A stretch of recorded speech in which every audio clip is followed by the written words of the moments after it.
అందరికీ నమస్కారం.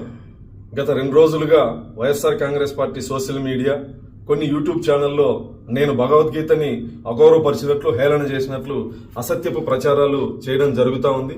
నేను ఎక్కడా కూడా భగవద్గీతని గాని ఇతర మత గ్రంథాలని గాని కించపరిచే వ్యాఖ్యలు చేయలేదు. కేవలం డాక్టర్ బాబాసాహెబ్ అంబేద్కర్ గొప్పతనం, భారత రాజ్యాంగం యొక్క గొప్పతనాన్ని చెప్పే ప్రయత్నం చేశాను.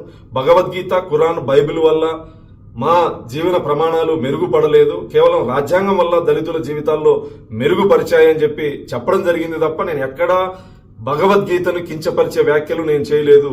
హిందూ సమాజాన్ని కించపరిచే వ్యాఖ్యలు నేను చేయలేదు.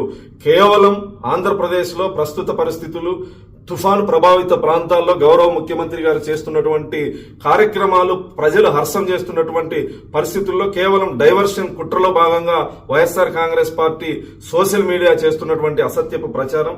నేను హిందువుని, దళితుణ్ణి. గౌరవ ముఖ్యమంత్రి గారు నాకు టీటీడీ పాలక మండలి సభ్యుడిగా అవకాశం ఇస్తే నా నియోజకవర్గంలో శ్రీనివాస్ కళ్యాణం నిర్వహించాలని చెప్పేసి 8 నెలల క్రితమే నేను లేఖ రాసిన వాడిని.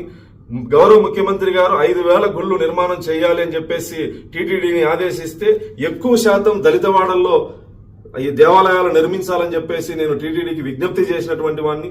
కేవలం కొంత సోషల్ మీడియాలో వైఎస్ఆర్ కాంగ్రెస్ పార్టీ పనిగట్టుకుని నేను క్రైస్తవుని అసత్యపు ప్రచారం చేస్తా ఉంది. నేను ఈ సందర్భంగా వైఎస్ఆర్ కాంగ్రెస్ పార్టీ నాయకులకి సవాల్ విసురుతాను. నేను పుట్టిన ఊరిని వెళ్లి మీరు విచారించుకోండి. మా తాతల కాలం నుంచి నేను హిందువుని, వెంకటేశ్వర స్వామి మీద భక్తి ఉన్నటువంటి వాడిని.